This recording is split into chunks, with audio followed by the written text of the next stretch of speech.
Buenas tardes. Vamos a tratar de hacer un resumen de todas las clases teóricas previas al parcial. Vamos a comenzar con explicar que en un texto, ustedes lo que tienen que mirar es si hay imágenes, dibujos, tablas, cuadros que resuman lo que dice el texto. Observar si hay números que son iguales en inglés que en castellano, si hay nombres propios que son iguales en inglés que en castellano, si hay algunas cifras, algunas cosas que identifiquen y que les digan si ahí está la información que ustedes necesitan.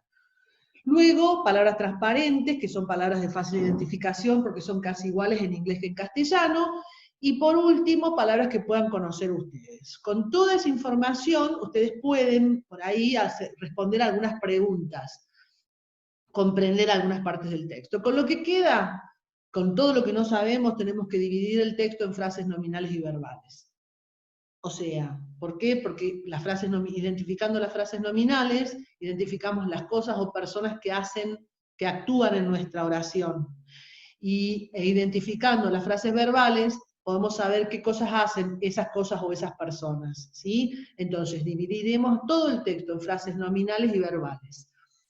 Las frases nominales tienen como núcleo sus sustantivos, o sea que la frase nominal es un sustantivo las palabras que lo acompañan y modifican. La frase verbal es el verbo conjugado con las palabras que lo modifican. Entonces ahí tenemos las frases nominales los sustantivos y las frases verbales los verbos. Y ahí podemos comprender el sentido de la oración para poder interpretarlo o traducirlo.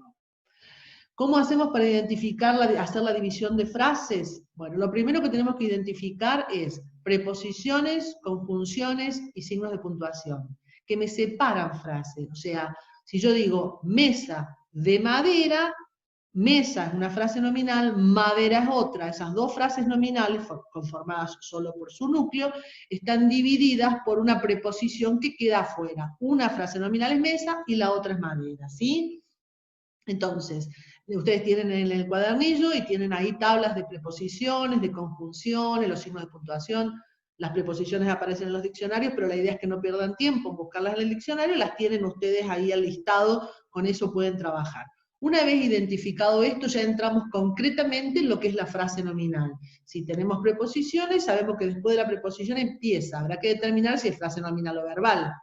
Por el momento vamos a empezar solo con las nominales. Si tienen una conjunción, un y, dice mesas y sillas, quiere decir que antes de la conjunción había una frase que terminó en esa conjunción y después de la conjunción empieza otra frase, que será nominal o verbal, por ahora nominal, y después determinarán ustedes si es nominal o verbal, ¿sí? Frase nominal. Como les dije, el núcleo es sustantivo o palabra que cumpla función sustantiva. ¿Cómo lo identificamos? Con la división. ¿Por qué tenemos que identificar cuál es el núcleo, cuál es el modificador y cuál es el determinador? Porque para ir al diccionario necesitamos saber la función de las palabras. Las palabras pueden tener diferentes significados según su función. Entonces tenemos que saber en nuestro contexto qué función cumple la palabra. Si es sustantivo, porque nosotros identificamos que es núcleo de la frase nominal, ahí vamos al diccionario, ¿sí? ¿Qué tenemos que saber de los núcleos de las frases nominales? Cómo poner una palabra en singular. Porque las palabras plurales en los diccionarios no están. Entonces tenemos que saber su singular, vamos al diccionario, buscamos la traducción y volvemos al texto y la ponemos en plural. ¿Cómo se pone una palabra en plural? Igual que en castellano, se le pone una S, con eso se pluraliza. Pero el problema es que en inglés hay muchas excepciones. Entonces tenemos que saber que a veces no es solamente sacarle la S para ir a buscar el diccionario su singular. Si tenemos la palabra, por ejemplo, secretaries,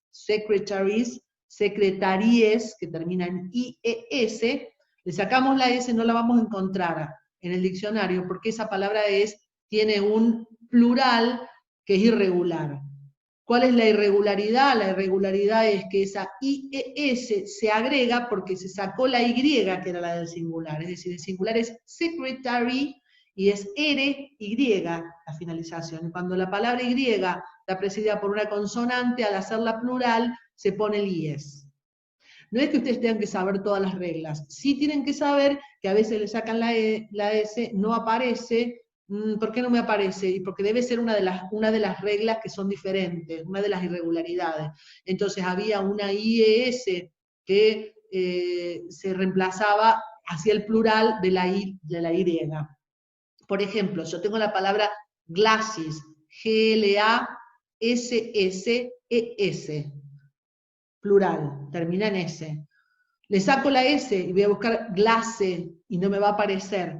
¿Por qué? Porque el final doble S es singular.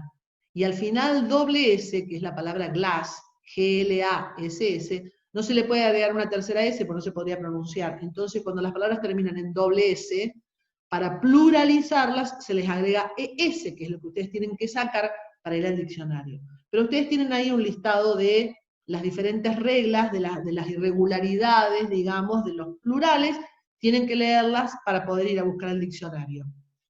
¿Sí? Bueno, volvamos a la frase nominal. Para empezar, la frase nominal tiene ese formato que ustedes tienen en lo escrito, que es determinador, modificador, núcleo. ¿Sí? Puede haber una frase nominal que sea solamente su núcleo. Mesa, madera, solamente núcleo. Pero puede ser que la frase nominal tenga determinador, modificador y núcleo, o que tenga determinador y núcleo y no aparezcan modificadores, o que tenga modificadores pero no tenga determinador y núcleo. ¿Sí? La frase completa es determinador, modificador, núcleo. Puede tener más de un determinador o ninguno. Puede tener más de un modificador o ninguno. Lo que no puede faltar es el núcleo, porque si no, no hay frase. Pero siempre sigue ese orden, ¿sí? El listado de determinadores lo tienen ahí, ustedes con su significado. Vamos a los... ¿Qué necesito yo de un determinador? Si yo encuentro como determinador un D, T-H-E, D, T-H-E, eso es el, la, los, las. ¿Cómo hago yo para traducirlo? Necesito el núcleo. Si es the window, es la ventana. Si es the door, es la puerta. Si es the man, es el hombre. O sea, ¿qué me hace que yo encuentre el significado correcto del de? El núcleo. Si el núcleo es masculino, va a ser masculino. Si el núcleo es femenino, va a ser femenino. Si el núcleo es plural, la traducción de ese de va a ser los o las. ¿Sí? ¿Qué pasa con los modificadores? Los modificadores, la primera característica son palabras que cumplen función de modificador. ¿Sí? O sea, que me van a estar modificando o adjetivando mi núcleo. La característica es que no se pluralizan. O sea, por ejemplo, si yo digo the short man, man es singular, es el hombre bajo. Si yo digo the short men, men es el plural de man, digo los hombres bajos. Pero ese adjetivo en inglés no lleva ese. El adjetivo en inglés no lleva ese, solo que la regla en castellano dice que el adjetivo concuerda con el sustantivo en género y número. Entonces, si mi sustantivo es masculino, voy a poner el adjetivo en masculino. Si nuestro sustantivo es plural, voy a poner el adjetivo en plural. Tiene que concordar en la traducción, ¿sí? En inglés no lleva ese. Tenemos 5 tipos de modificadores. El adjetivo propiamente dicho. Los ejemplos se los voy a dar en inglés porque en inglés tiene ese orden. Si yo digo the intelligent student, intelligent, está en el medio. O sea, ustedes pueden decir cómo, yo sé que es un adjetivo, no importa, pero aunque no les parezca un adjetivo, está the intelligent men for. Cortaron en men, ¿por qué? Porque está for y for es una preposición que queda afuera. ¿Por qué empezaron en de? Porque de es primera columna de frase nominal, es un determinador. The intelligent men. ¿Sí? No pueden seguir porque decía for, entonces cortaron ahí. ¿Qué quiere decir eso? Que men es el núcleo de la frase nominal, última palabra de la derecha. El de es un determinador, o sea, aunque no les parezca, no fuese transparente intelligent y no les parezca un adjetivo, intelligent es un adjetivo. ¿Por qué? ¿Por qué es un modificador? Porque está entre determinador y núcleo, y ese es el orden que tiene la frase nominal. Cualquier palabra que esté entre determinador y núcleo es uno de los 5 modificadores que tienen ustedes ahí. Intelligent, como ya dije, es un adjetivo propiamente dicho, un adjetivo común.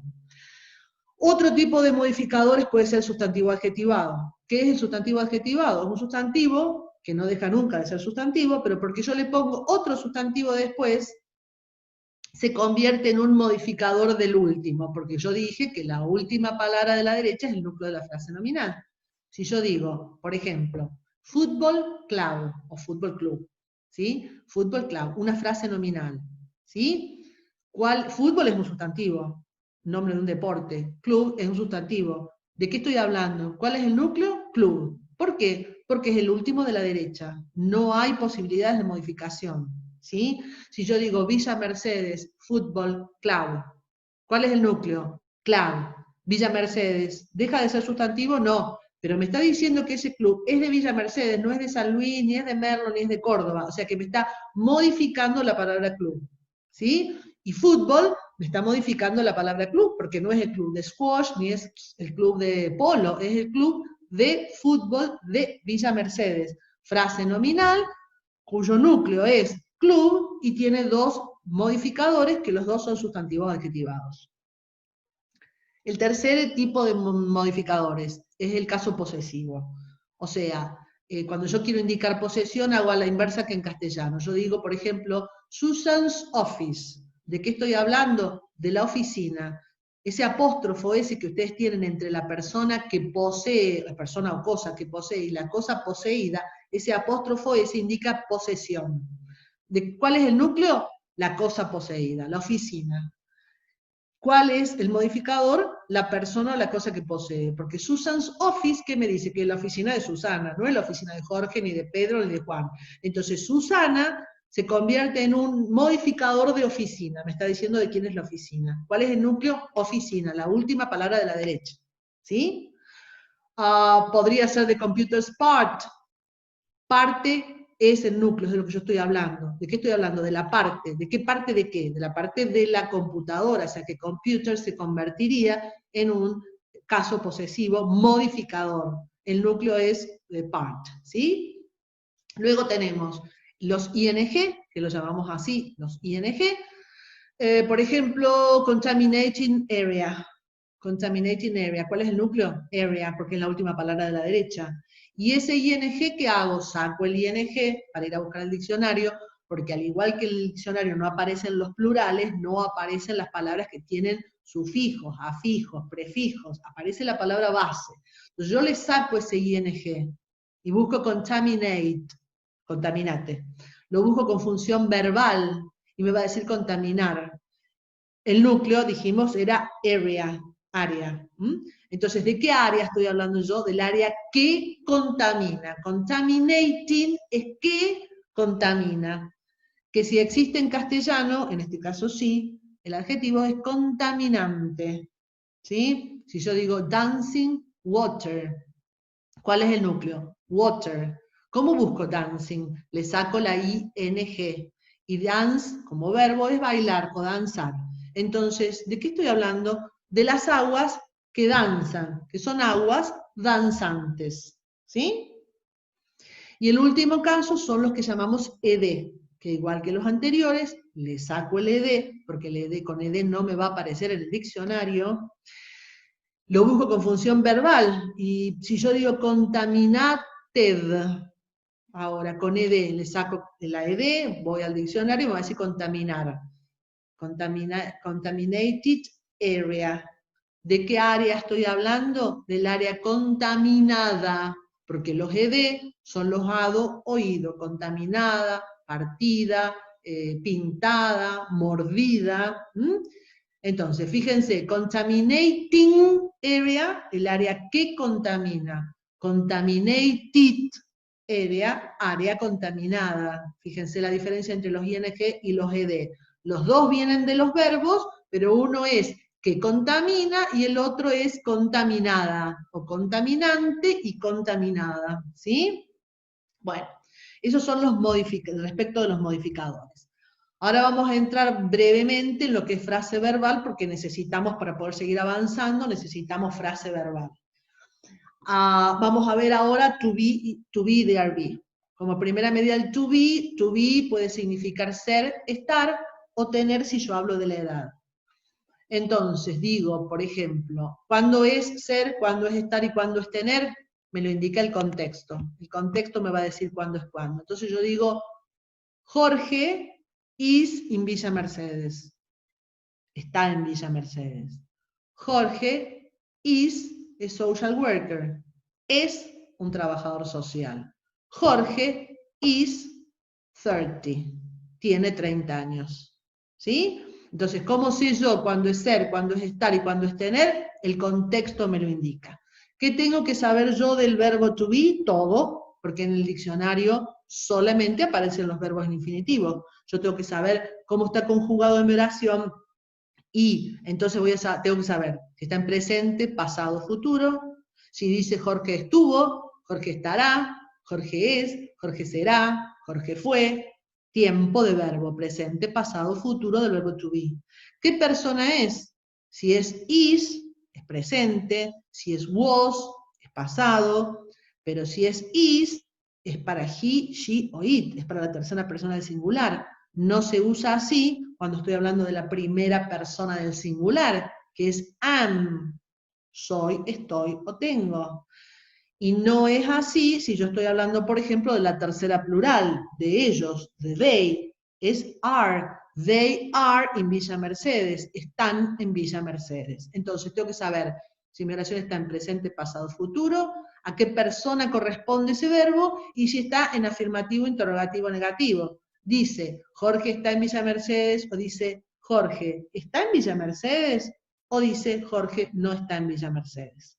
¿Sí? Entonces tengo que aprender, tengo que saber cuál es la palabra que representa cada una de estas conjugaciones de verbo. Con esto mismo armo el there be. El there be es haber. Hay un accidente, hubo un accidente, habrá sol mañana, hay 2 personas en la puerta, hubo gente en la casa, hay 2 ventanas, hay 30 bancos, hay 2 puertas, todo eso se hace con el there be. Y obviamente responde la conjugación del verbo to be. Si yo digo there is, presente, digo hay una persona en la puerta. Si digo there was, digo hubo una persona en la puerta. Y si digo there will be, habrá una persona en la puerta. ¿Sí? O sea que ustedes tienen que aprender la conjugación para poder poner para poder traducir o para poder interpretar en qué tiempo y en qué forma está mi verbo, ya sea el to be o sea el there be. Ahora vamos a pasar rápidamente a las frases nominales frase verbal, vuelvo a frase verbal. La frase verbal no tiene, como la frase nominal, un orden así tan marcado, como determinador, modificador, núcleo. ¿Cuál es el núcleo de la frase verbal? El verbo conjugado, obviamente. ¿Puede tener modificadores? Sí, pero no necesariamente, no tiene que ser adelante o después, puede tenerlo donde ella quiera, ¿sí? Si yo tengo una oración que dice, por ejemplo, Jorge is in Villa Mercedes. Jorge es frase nominal, is es la frase verbal. ¿Por qué corté? Porque tengo un in que es preposición. In es la preposición que me corta y me dice, terminó la frase verbal, que es is, núcleo is, verbo conjugado is, y empezó una frase nominal, Villa Mercedes, ¿sí? Por ejemplo, he is a social worker. Los pronombres personales siempre son frase nominal. He, porque los pronombres personales están en el lugar del nombre. En vez de decir Jorge, digo he, para hacerlo más fácil, ¿sí? Entonces ese he, she, it, I, siempre los pronombres personales son frase nominal. Digo he, barra, frase nominal, núcleo. Is, a social worker. ¿Qué pasó después del is? Corto. ¿Por qué corto? ¿Por qué no sigo con la frase verbal, que es el verbo to be? Porque hay un a es un determinador y me indica que eso ya es frase nominal. A social worker es una frase nominal. ¿Sí? Is, entonces me queda he, frase nominal, núcleo. Is, frase verbal, núcleo. Ahí tendré que buscar que está en presente, que es tercera persona del singular, que está en forma afirmativa, para poder decir es. Y a social worker es un determinador con un núcleo que es social worker, que es trabajador social. Es un trabajador social. Los pronombres personales en general no se traducen. Nunca se traducen, no hace falta. Entonces decimos es un trabajador social. ¿Sí? Bueno, Pero puede ser que esa frase verbal, ese verbo to be, vaya acompañado de un adjetivo. Entonces ahí no tengo que cortar, no termina mi frase verbal en el verbo. Por ejemplo, si yo digo he, hablamos de Jorge, ¿no? He barra is intelligent. Is intelligent es toda la frase verbal. ¿Cuál es el núcleo? El verbo conjugado. Is, tercera persona del singular, forma afirmativa, presente simple. ¿Y qué pasó con intelligent? Intelligent es simplemente un adjetivo que me está modificando a ese verbo. No hay después una frase nominal que yo tenga que empezar. O sea que ese adjetivo queda en la frase verbal. ¿Sí? He is intelligent. He, frase nominal. Is intelligent, frase verbal. Is es el núcleo de la frase verbal. ¿Está? Bueno, ahora sí pasamos a la frase nominal cuando es excepcional. La frase nominal, yo les había dicho, es determinador, modificador, núcleo. En la última palabra de la derecha siempre es el núcleo. Bueno, hay excepciones, porque esto es un idioma y nosotros hemos hecho esta técnica para identificar rápidamente frases nominales y verbales, pero no es matemática, es un idioma, ¿sí? Entonces, puede haber postmodificadores en la frase nominal. Puede ser que la última palabra de la derecha no sea mi sustantivo núcleo de mi frase nominal, sustantivo o palabra que cumpla función sustantiva. Puede ser que haya un postmodificador y que en vez de ser la última palabra de la derecha de mi núcleo sea la palabra inmediata anterior, y ese último sea un modificador de mi sustantivo. Por ejemplo, si yo digo a person responsible for, ¿por qué empecé en a? Porque ahí empieza la frase nominal, a es un determinador. Antes del for, corto, porque el for es una preposición que va a quedar afuera de esa frase nominal. La frase nominal va a ser a person responsible, ¿sí?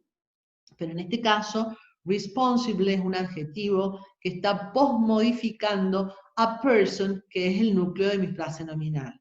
O sea que esta frase nominal sería a determinador, person es el núcleo, y tiene un postmodificador que es un adjetivo, responsible.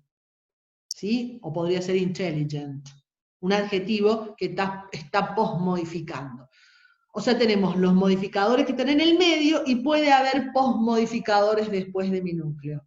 No todos los que pueden ser premodificadores pueden ser postmodificadores, ¿sí? Algunos pueden ser postmodificadores. Yo tengo que determinar, entonces, cuando yo tengo la frase nominal, digo, la regla dice que la última palabra de la derecha es el núcleo de la frase nominal. Pero puede no ser.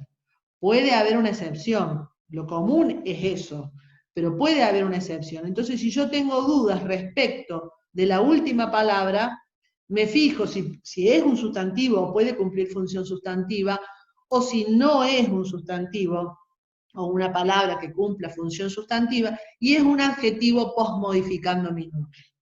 También puede ser un adverbio, por ejemplo. Si yo digo a week ago, frase nominal, a week ago, A-G-O, a week ago, ¿sí? Determinadores, claramente, pero ago yo lo puedo buscar, digo, ago es el núcleo, porque la regla dice que la última palabra de la derecha es el núcleo. Busco ago y no me va a salir con función sustantiva, porque tiene que salirme como sustantivo, para eso hago la división. No me aparece, porque, y bueno, debe ser que es la excepción, debe ser que week es el núcleo de mi frase nominal y ago es un postmodificador de week. A week ago. Determinador, núcleo y postmodificador. En este caso, ago es un adverbio. ¿Sí? Ago es un adverbio que está postmodificando a mi núcleo de frase nominal. Eso es hace una semana o una semana atrás. Una semana atrás podría ser. ¿Sí? O sea que puede haber postmodificadores que están postmodificando, valga la redundancia, a mi núcleo. Y entonces se rompe la regla de que la última palabra de la derecha es el núcleo, pero ustedes tienen que determinarlo. Bueno, y por último, creo que no me olvido de ningún tema, si me olvido de algún tema ya lo retomaremos, vamos al modo verbal que hemos aprendido, que va a ser tema para el parcial, que es el modo imperativo. El modo imperativo es el modo que yo uso para ordenar, sugerir o recomendar. Es abrir la puerta, cerrar la ventana, no fumes, vení, estudia. siempre es a una segunda persona, o sea, yo le ordeno, te ordeno a vos, le ordeno a usted, si lo trato de usted a la persona con la que yo estoy hablando, a ustedes, o sea, segunda, es primera persona del plural, o podría ser traducido como un infinitivo. Cuando yo compro un equipo, una licuadora o lo que compre, ¿qué me dice el manual de instrucciones? Bueno, yo creo que ahora ya no vienen más los manuales de instrucciones, pero antes sí venían. Entonces, cuando vos lo encontrabas decía, sacar la tapa, enchufar a 220 o a 110, colocar, apretar play, colocar la tapa, no dejar al alcance de los niños, tomar 2 veces al día. Todo eso es imperativo, solo que está traducido como verbos en infinitivo, que el verbo en infinitivo no es verbo de la oración, no cumple función de frase verbal, porque no es verbo conjugado, el infinitivo, ¿sí? Entonces yo puedo decir, cállate, puedo decir cállese, puedo decir cállense, todos ustedes, o puedo decir callarse. Esas son las 4 traducciones que puede tener una oración en modo imperativo. ¿Cómo la identifican? Y la identifican porque en realidad la primera palabra, puede estar precedida por un por favor, pero en realidad la primera palabra es la frase verbal. Por ejemplo, ustedes piensen en una oración que diga, check the temperature. Check the temperature. Ustedes dirían, bueno, yo hago la barra porque empieza una oración. Y voy a ir hasta antes del de, porque el de, THE, es determinador, primera columna de frase nominal. O sea que the temperature es frase nominal, temperature núcleo. ¿Y cuál es el verbo de la oración? Check, aunque yo no sepa qué quiere decir. Entonces lo busco como verbo y me dice chequear. Entonces ahí es chequear o controlar, pongamos controlar. Controlar la temperatura. Controle la temperatura. Controlen la temperatura o controlar la temperatura. ¿Sí? Esto en negativo se acompaña siempre del do not. Do not smoke. Frase verbal. Do not smoke. Verbo en imperativo. ¿Qué me dice? No fumes. No fumar. No fumen. ¿Sí? Por ejemplo, open the window. Open. Hago la barra después de open. ¿Por qué? Porque empieza un de. Y de es frase nominal. Empieza frase nominal. The window es la frase nominal. Window es el núcleo, la ventana. ¿Cuál es la frase verbal? Open. Es el verbo base, no tiene ninguna modificación, pero como ustedes no conocen los verbos, pueden no darse cuenta que es un verbo. Pero dicen, ¿dónde está el verbo de la oración? Y es open, no me queda otra, no puede ser the window, ahí no puede estar el verbo porque es frase nominal. Entonces, la frase verbal es open. Esa frase verbal también puede ir acompañada de para hacerlo más suave y más pedido que orden, con un please, open the window. ¿Sí? Ese please quedaría dentro de la verbal, es un conector en realidad, no importa. Lo que ustedes tienen que identificar es cuál es la frase verbal. Please open, ¿cuál es el verbo? Open. ¿En qué está? En modo imperativo. ¿Cómo se traduce? Por favor, abrí. Por favor, abran. Por favor, abrir. Por favor, abra, si lo trato de usted, la ventana. ¿Sí? Ese es el imperativo, tema que entra, es el último tema que entra en el parcial.